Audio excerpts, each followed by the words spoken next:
Dear friends, first of all, I would like to welcome you all for this virtual workshop. And we start with the topic of techniques of imaging of pancreatic duct and pancreas. During the day, we will be sticking mostly to the schedule, but in between, it is possible that we will show some cases and some live lectures to keep the continuity of the 8-hour workshop.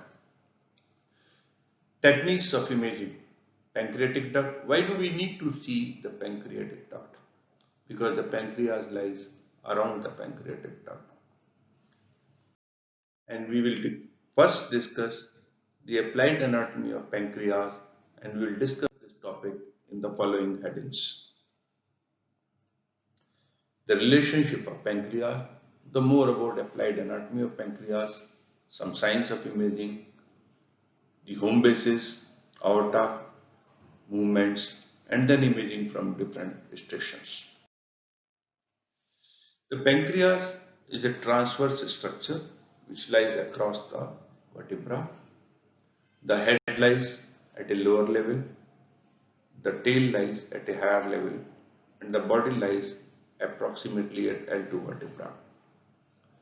Interestingly, you will notice that this tuberomen tail is the highest point of the pancreas and it lies approximately at T12L1, and this is the point where the celiac artery divides into hepatic artery and splenic artery. So the celiac bifurcation lies along the tuberomen tail, and that is the highest point of pancreas. The pancreas is embryologically derived from a dorsal and ventral part. The ventral part is hypoechoic in appearance on ultrasound and also on endoscopic ultrasound, and this is appreciated in at least 70% of the patients. The dorsal bud forms the anterior part of the head, the body and the tail. There are no distinct border between these three parts. The head of pancreas has a diameter of about 2.5 centimeter and it lies in the right paravertebral gutter. The anterior surface is covered by peritoneum. The posterior surface rests on inferior vena cava, right renal vessel, crux of diaphragm, and the common bile duct. The pancreatic body is thinner than the head and it sweeps across the left renal vein and aorta. The tail of pancreas lies in the linorenal ligament along with splenic artery and splenic vein. The border between body and tail is not definite, but it is generally agreed to be approximately at the midpoint of total length of body and tail. So how to identify the junction of body and tail approximately, that we will discuss during the live demonstration. The neck is the most anterior part and thinnest part of the pancreas. It lies anterior to the vertebral column. The boundary of head and neck contains a groove anteriorly as well as posteriorly. It is generally considered that the head of the pancreas ends and the body starts at the left border of supramesenteric vein and portal vein.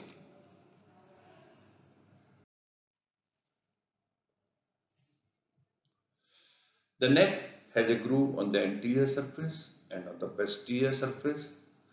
The gastroduodenal artery lies in the groove on the anterior surface of neck of pancreas. The lower part of portal vein and upper part of supramesenteric vein lie in the groove on the posterior surface of neck of pancreas.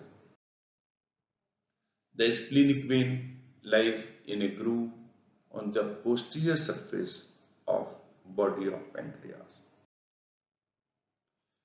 The uncinate process is a small triangular process with a leftward extension from the lower left part of head of pancreas. It extends variably 1 to 2 centimeter length behind the superior mesenteric vessels, but it lies in front of the abdominal aorta. The duct of Santorini drains the anterior head segment. The duct of Versung drains the posterior head segment.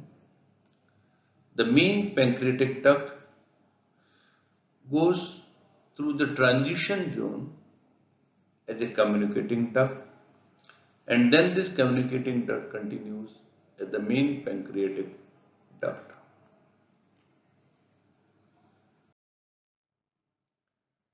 We will discuss some science around the pancreas, which is considered a dragon by gastroenterologists. To begin with, it is a dragon with two heads. That means it has two ducts, the duct of Santorini and the duct of Watson. And you can see during EUS, this is Santorini, this is Versung, this is the communicating, and this is the main duct of pancreas. And this is how the similar appearance is seen during imaging. The second sign is the wall. People can recognize it that this is the Berlin Wall, which was the border between East and West Berlin. So the anterior head of pancreas and the posterior head of pancreas, where the Versung lies, there is a difference between these two, and as we have already said that this is the hypoechoic area, posterior head is the hypoechoic area. The second sign, at the neck of pancreas lies the butterfly confluence of superior mesenteric vein and splenic vein to form portal venous confluence. Tuber omentale, we already discussed, is the highest point and it is considered as the mountain-like appearance. But when we go from esophagus to the stomach, the pancreas, which lies posteriorly behind the stomach, gives an appearance that you are going over a hill. So this is the only place in the stomach during endoscopic ultrasound where you have to move the down knob down so that you can proceed forward and go over the pancreas for imaging from stomach. The seagull. This is seagull's adrenal seagull. The adrenal gland is the seagull. We will discuss more about seagulls. Then we have the pyramids, and in the tail we have the fall. These are the falls, like the fall sign.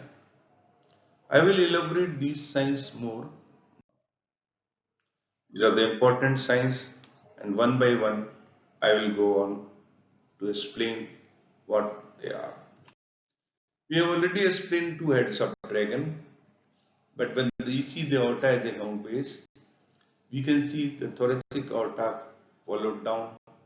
The abdominal aorta tends to slant away from you, and that is why down knob a little bit down, so that you can proceed like this while you are coming from esophagus away from pancreas, and this is like climbing over a hill.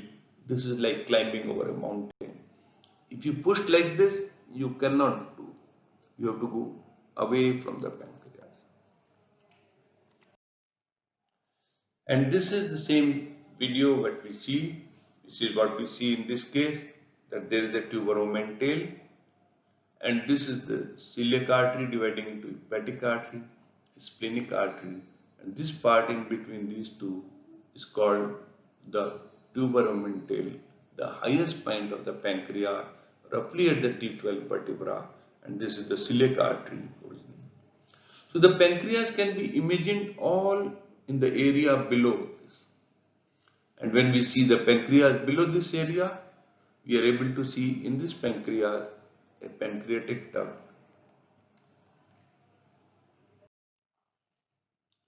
The Siegel sign. The Siegel sign commonly described for left adrenal gland during endoscopic ultrasound. The left adrenal gland has an upper limb and a lower limb, and the structures related to upper limb are stomach anterior to the upper limb, posterior to upper limb is crux of diaphragm, anterior to lower limb is pancreas, and posterior to lower limb is the left kidney. So two limb of adrenal gland, poor relationship,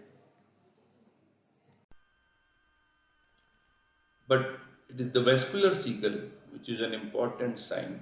And in this video we can see the blood vessel, supramesenteric vein, splenic vein merging to form the portal venous confluence, and we can also see this common bile duct behind this vascular Siegel. So vascular Siegel, why I am saying is that this appearance is very much like a seagull, and in this vascular Siegel, this important sign helps in identification of many structures. For example, you can say this is a structure which is part of head of pancreas, because we have already said the superior mesenteric vein forms the left border, and this is body of pancreas. Now this is another video which shows again the vascular Siegel, but here apart from the venous Siegel, we will see an arterial Siegel where the celiac artery divides at tuberomental into splenic artery and hepatic artery. This is the venous Siegel formed by the confluence of superior mesenteric vein and splenic vein, and this is the arterial Siegel formed by the division of celiac artery into hepatic artery. Once we have identified these structures, it is easy to identify what are the different parts of pancreas and where we are seeing.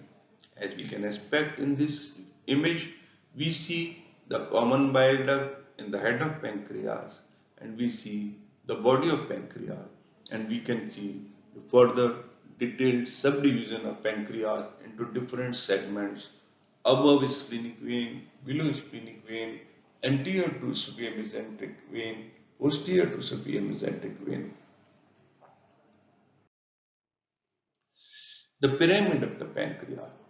The pyramid is a monumental structure with a square or triangular base and a sloping side that meet in a point at the top. The body of pancreas gives an appearance of a pyramid when it is seen from the stomach. The pyramidal shaped pancreas in this case lies anterior to the aorta.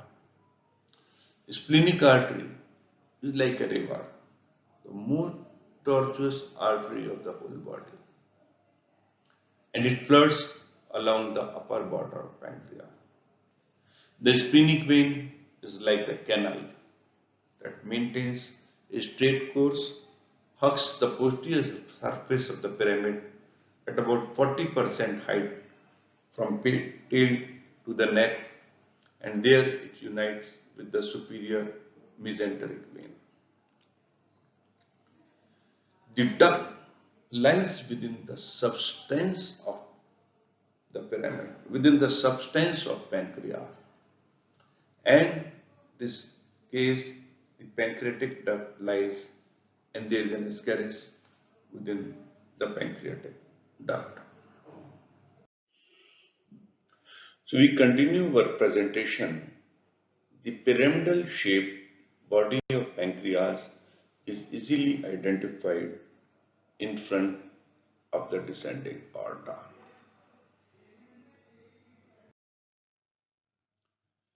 The pancreatic body lies anterior to the vertebral column. The head and the tail lie in paravertebral gutters. So when the pancreas is followed by clockwise rotation or anti-clockwise rotation, we move towards the head or towards the body. When we do clockwise rotation of the scope, we move towards the tail where we see the pancreatic duct falling away from the transducer. When we do anti-clockwise rotation, we do see the pancreatic duct falling towards the head and away from the transducer. This is an image of the ligaments, hepatoduodenal ligament structures. The scope lies in this area during imaging and divides this into retroduodenal, infraduodenal and supraduodenal area. That means you are seeing retroduodenal structures or you are seeing below or above the duodenum. The pancreas lies in an area below the duodenum, infraduodenal area. And it is in infraduodenal area that we see the pancreas. So when you are doing linear US, normally you cannot see the pancreas, which is in infraduodenal area, and the liver, which is in supraduodenal area, both at the same time. You will see either liver or pancreas. So the pyramidal shaped pancreas is very much seen from the duodenal bulb. The duodenal bulb has a peculiar feature. The neck is appreciated once you see the portal vein, the retroportal structures and the gastroduodenal artery running anterior to the neck and the portal vein running posterior to the neck. And this is the pancreatic duct lying in between the two. It is sandwiched in between the two. And this is the neck of pancreas in this case. And when you rotate it clockwise or anti-clockwise, you can follow this pancreatic duct moving away from you, as you see in this case, towards the body of pancreas, or pancreatic duct moving towards the head of pancreas. This is an example where the common bile duct is there. This is the pancreatic duct, and this pancreatic duct on anti-clockwise rotation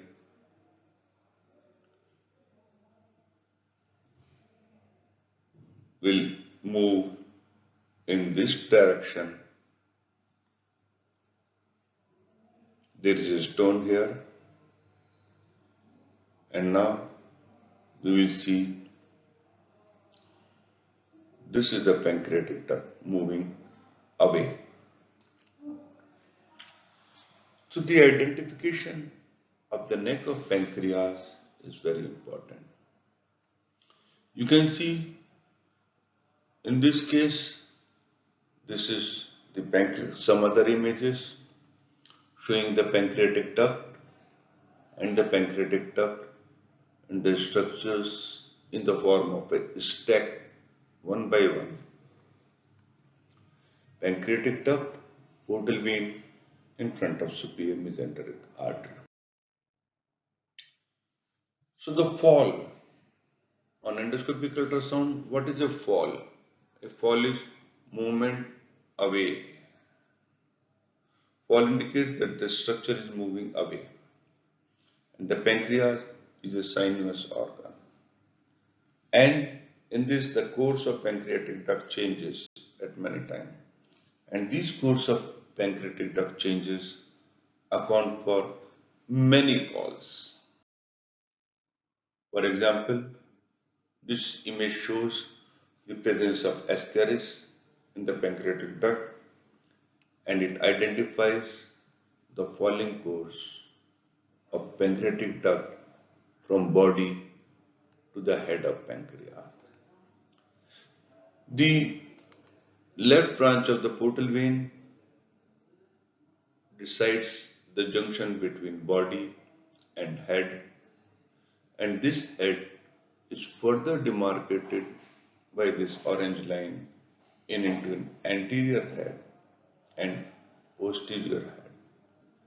So this is the body of pancreas, this is the anterior head of pancreas, and this is the posterior head of pancreas, and this is the ascaris moving from body to anterior head to posterior head to the papilla. This image shows the presence of ascaris in the pancreatic duct and identifies the falling course of pancreatic duct from body to the tail.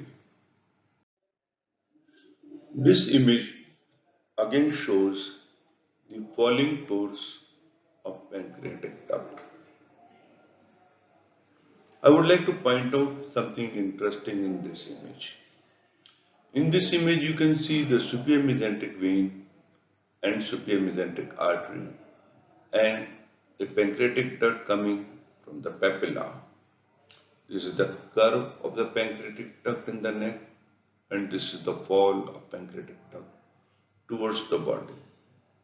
When you are seeing from the duodenum, you can see only up to a limited distance. You cannot see the whole body here. So the thing that is interesting in this image is that this is a case of pancreas divisum, because once you see the superior mesenteric vein and the superior mesenteric artery, you are seeing the anterior head of pancreas, and in this case this is the minor papilla and not the major papilla. We will clarify this misconception even later. Once you see the superior mesenteric vein and superior mesenteric artery, you can never see the major papilla from the second part of the duodenum, because one lies in anterior part of pancreas and one lies in the posterior part of pancreas. This is an image explaining the fall from the body and the video. You can see the ascaris is moving from the pancreatic duct in the stomach towards the pancreatic duct in the head of pancreas. In the stomach, it lies in the body of pancreas, anterior to the aorta, and once we rotate, it goes towards the head of pancreas. This is again a video from roughly the same position, showing the ascaris within the body of pancreas. The right edge of superior mesenteric vein forms the point between the body and head. The curving part of ascaris indicates the communicating duct, and then the ascaris is seen coming out of the papilla, going from anterior head to the posterior head. This is the common bile duct, and this is the portal vein surrounded by periportal edema due to acute pancreatitis.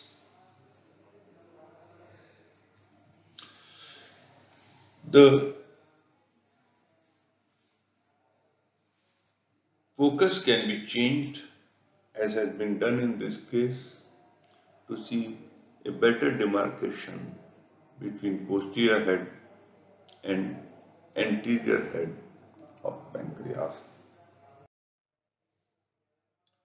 Once we go into the duodenal bulb, we are discussing the fall sign.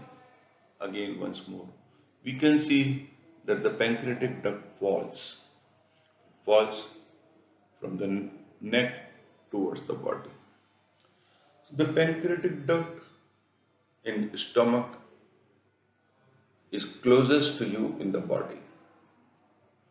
The pancreatic duct in neck is closest to you in the duodenal bulb. And the pancreatic duct in head is closest to you in the descending duodenum. So that is where you look for one by one. When you are looking for ducts, you do maximum zoom and you look for these ducts in the three respective positions. The border. In this case, you can see a distinct border between the hypoechoic ventral pancreas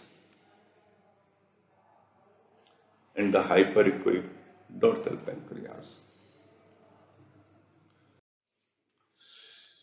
The Berlin Wall, the famous Berlin Wall, divides East and West Germany.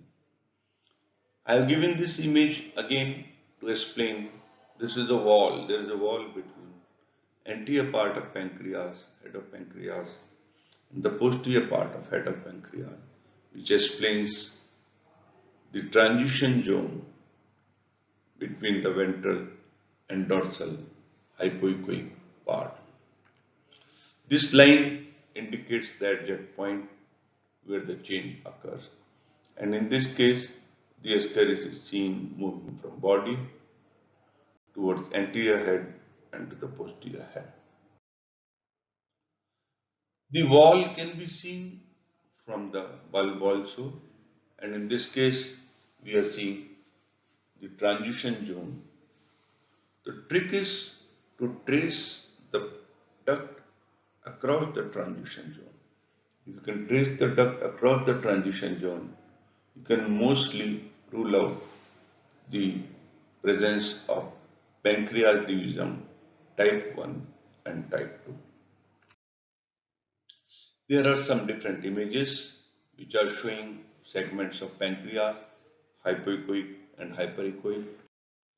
Again, the images which show movement of duct from hypoechoic to hyperechoic, and a video which shows that this is the pancreatic duct moving from hypoechoic part of pancreas to the hyperechoic part of pancreas, and it is the ability to differentiate this transition zone at highest frequency with proper adjustment of focus that will help in resolving the pancreas into two different parts.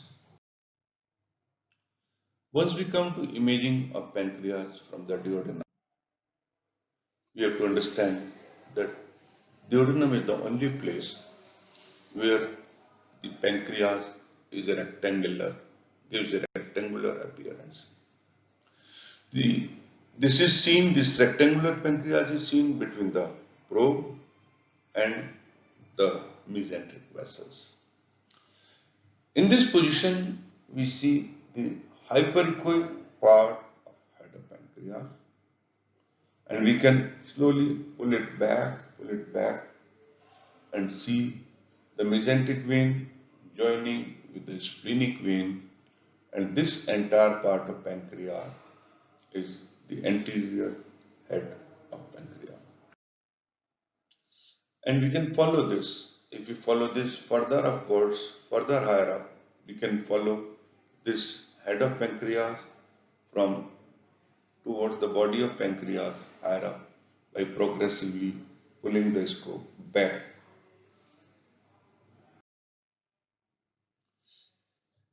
The presence in duodenum has got two movements. Once you are in the seeing the papilla, you are keeping the upnum up tilted so that you don't slip out, and then you are rotating. Apart from rotation, you are slightly pulling back. So duodenal imaging has got only two motions.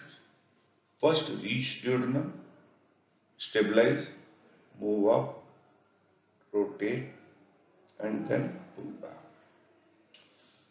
So rotation, pull back, this becomes a corkscrew movement. Corkscrew movement. Corkscrew pull out. And in this too, when we do anti-clockwise and clockwise rotation, we can see the ventral and dorsal pancreas. In this example, we see this is the presence of again the Escherichia in the pancreatic duct moving from head, neck, and then across the body, all in a single video. One more image. In this case, we can see the Escherichia is touching the papilla and is going into the hypoechoic posterior part of head of pancreas. When you pull it further, you can trace it, the zone of transition. This here is the zone of transition coming. Zone of transition coming, and then it goes from the zone of transition towards the body of pancreas. Anterior part of head of pancreas and then the body of pancreas. The other important sign that I would like to discuss is the significance of 4 dots. These are the 4 dots in front of aorta: splenic artery, splenic vein, renal vein, and renal artery. The splenic vein and splenic artery are related close to the pancreas. The splenic artery at the upper border, the splenic vein at the posterior surface. They are hugging the pancreas, while these 2 dots are staying away from the pancreas. These 2 dots will go to the kidney, and these 2 dots, if we follow, will go to the spleen. What is this dot and rod concept? So the arrangement of vascular structures like aorta and branches, inferior vena cava and its tributaries, and the portal venous system is appreciated by a transducer which goes in a vertical direction. And this transducer, when it is going in a vertical direction, linear transducer I am talking about, will appreciate the vessel either as a rod or as a dot. These vascular structures give the appearance of rod and dot, and let us see the famous image of Titanic, which was originally taken from the figure of aorta and IVC. And in this case, we can see that the aorta gives a branch on the right side and the left side, and the inferior vena cava receives tributary from the left kidney and the right kidney. The left renal vein goes in front of aorta, the right renal artery goes behind inferior vena cava. This image shows the superimposition of the spleen and portal venous system, and you can appreciate that in this image the portal venous system lies mainly in front of IVC. I am trying to emphasize the importance of this figure because once you are here or here or here, in linear imaging you will be either in front of aorta, or you will be to the left side of aorta, or you will be onto the right side of aorta. This image shows the superimposition of pancreas on these structures. So when you are seeing the pancreas in front of aorta, to the left side of aorta, or pancreas on the right side of aorta. We will show further superimposition by putting in the celiac artery and its branches, and this is the way the branches are placed. This is the hepatic artery going into hepatic artery proper and gastroduodenal artery, left gastric artery, and splenic artery, the most tortuous artery of the whole body. Let us superimpose pancreas over this, and we can again see that these are the structures anterior to the aorta, these are structures to the left side of aorta, and these are to the right side. And there is a tuber omentale within the body of pancreas, which lies between the two branches of celiac artery, hepatic artery, and the splenic artery at its origin. So this way you can subdivide the pancreatic imaging into structures in front of aorta, structures to the left side of aorta, and structures to the right side of aorta. I would like to emphasize one important point in this image. The splenic artery is the most tortuous artery of the whole body, and it goes behind the pancreas, above the pancreas, and sometimes it can come in front of the pancreas.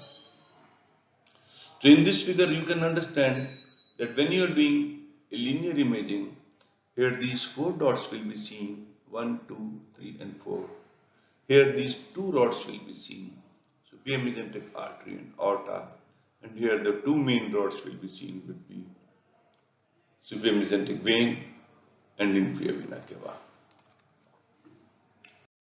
Explaining this concept more, linear imaging from stomach, rod-like structures in this image show superior mesenteric vein and inferior vena cava, and the right renal artery as the right arm of Titanic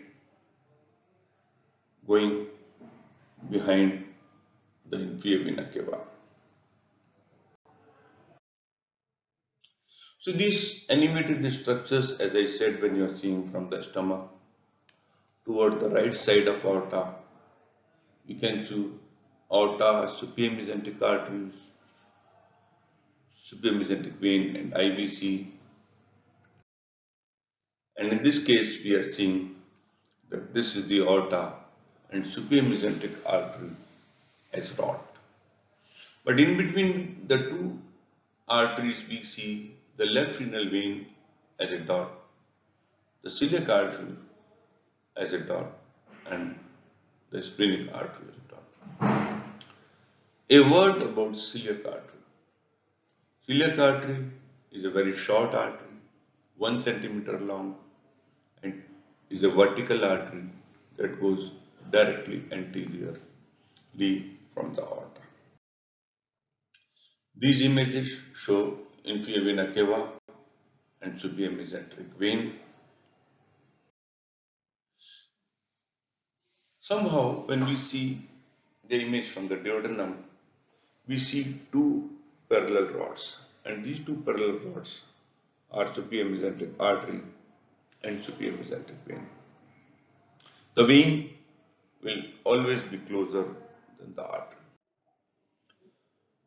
The dot-like structures in this case are splenic artery, splenic vein, renal vein, and renal artery. And again, this figure must be very clear, as we have already discussed before. And this figure explains the same concept, with the only difference the origin of left renal artery and the right renal artery coming out of aorta. The abdominal aorta is the home base. Generally, the concept of home base is a very strong concept.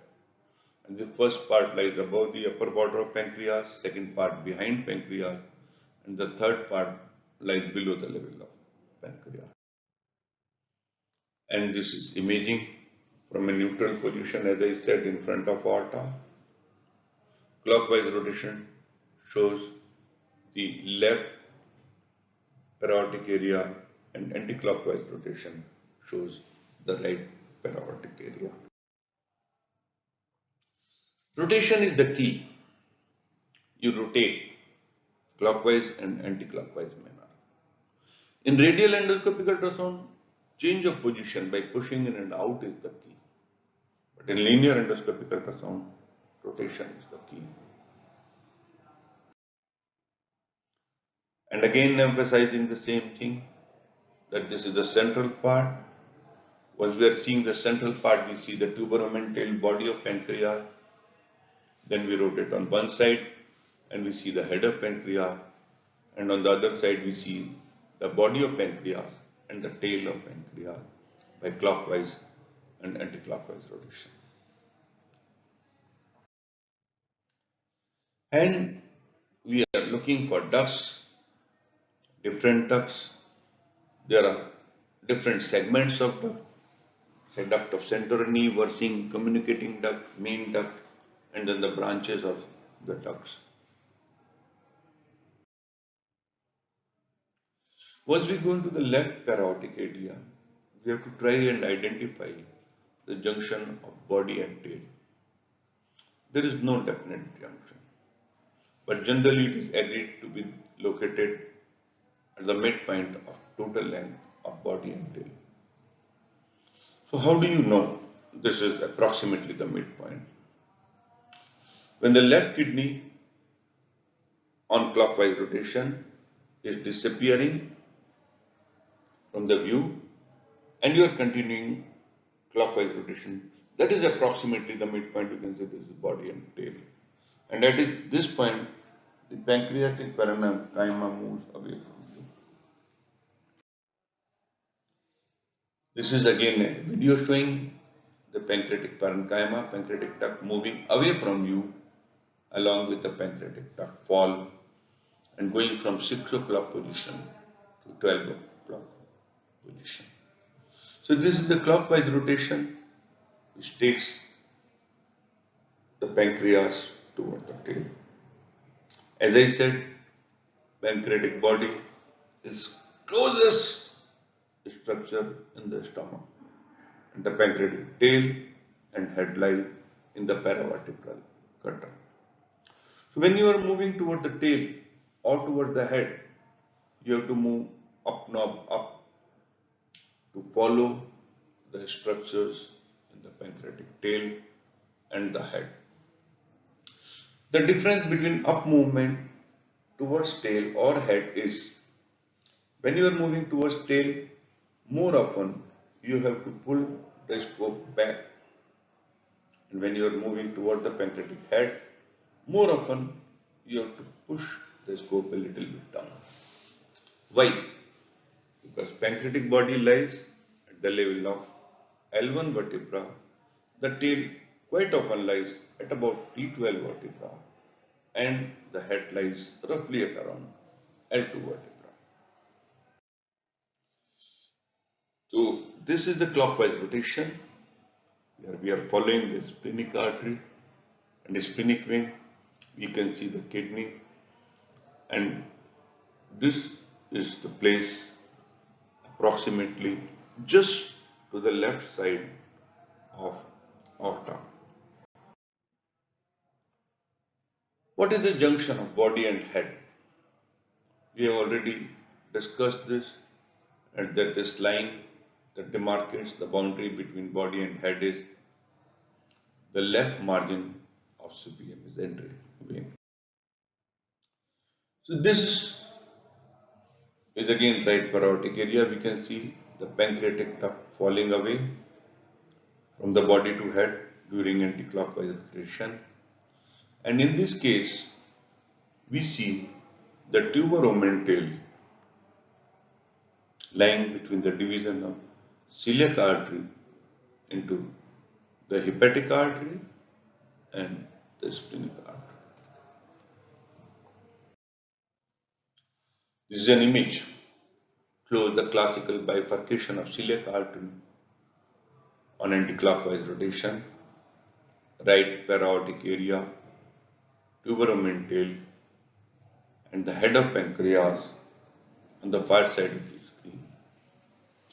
A tuber is called a swollen underground part of the stem of a plant, and in this is just a projection of the pancreas. in the area between the splenic artery and hepatic artery. The uncinate process. It is almost never seen from the bulb. And when you are in the duodenum, you will never see it. As I already explained, if you are seeing superior mesenteric artery and superior mesenteric vein, you will never see the uncinate process. This is a popular misconception amongst many people that the rectangular area, as has been shown between the probe and mesenteric vein, is the uncinate process. This is a misconception. So, what is the concept? The concept is the uncinate process will be seen in the area below the papilla. Infrapapillary hypoechoic area below the papilla between the probe and the ascending aorta and the descending aorta. This uncinate process sometimes has a separate duct, and in fact, once you are coming from the third part of duodenum, if the duct is dilated, the uncinate process duct is the first duct to be visualized, and it is the lowermost duct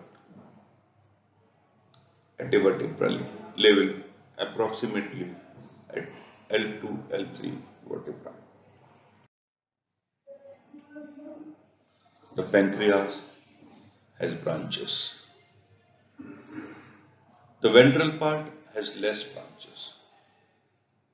The dorsal part has 15 to 20 branches.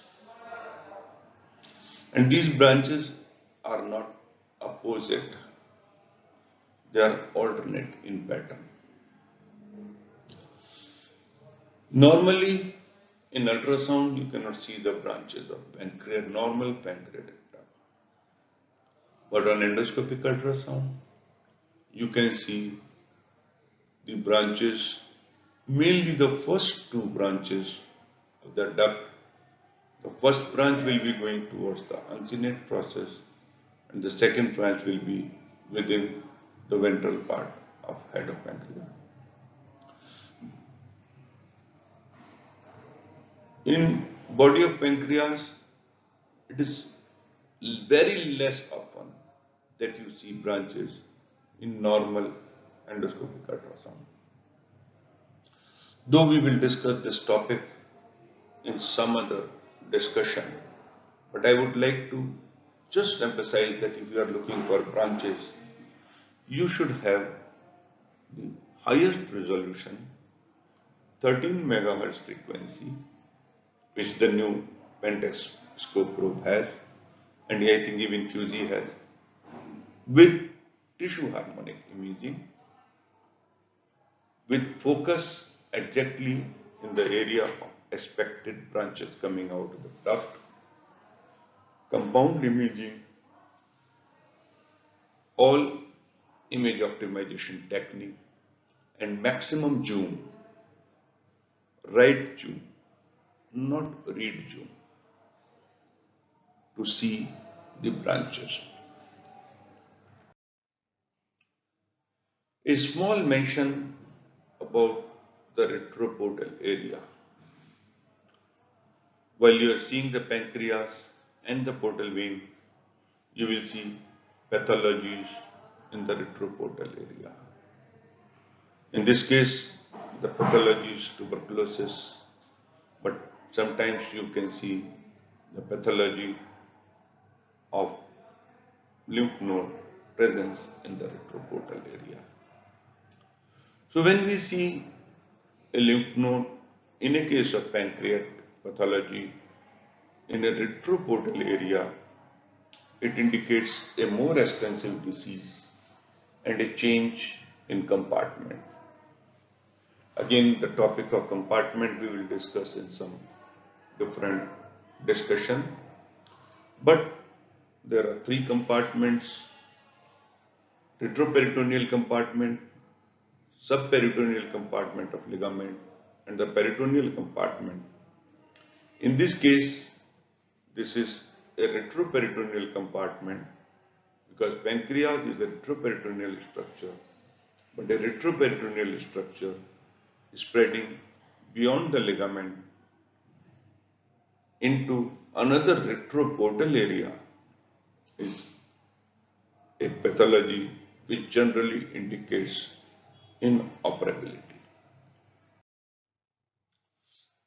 To summarize, the concept of pancreatic duct imaging is important. We have emphasized the discussion mainly on the techniques of pancreatic duct imaging because everything revolves around the pancreatic duct. If you can identify the pancreatic duct, you can identify the head, you can identify body and the pancreas. Stomach shows mainly the duct of body and tail of pancreas. Bulbs gives the best imaging of location of duct in the neck of pancreas. Descending duodenum shows mainly the duct and the head of pancreas. And you can trace the entire pancreatic duct from stomach, duodenal bulb and the descending duodenum. Not the entire, most of the pancreatic duct from all three positions, but tracing requires rotation of the scope. When we are seeing in the fundus, it requires a clockwise rotation and anti-clockwise. Clockwise rotation from body to tail and anti-clockwise rotation from body to head. Tracing again from the duodenal bulb, you can do clockwise, anti-clockwise rotation. Clockwise rotation will trace you to the head, anti-clockwise rotation will take you to the body. And when you are starting from the descending duodenum, the things are different. Imaging in the stomach, as we have already said, requires rotation with slide in and out. Because you are rotating, this is the place you are seeing body, then you rotate it toward the tail and tail to clockwise rotation. You do anti-clockwise rotation towards the head. When you are in the body, you keep it L1 vertebra, but as you rotate toward the tail, you move it slightly up and pull back. When you bring back, rotate towards the body, continue rotation toward the head, and then again move up and push down towards the head of pancreas. Head, however, can be seen from three places: stomach, bulb, and duodenum. Body and tail can be seen only from the stomach. Uncinate process is seen mainly from the second or third part of duodenum. Uncinate process cannot be seen usually from the duodenal bulb.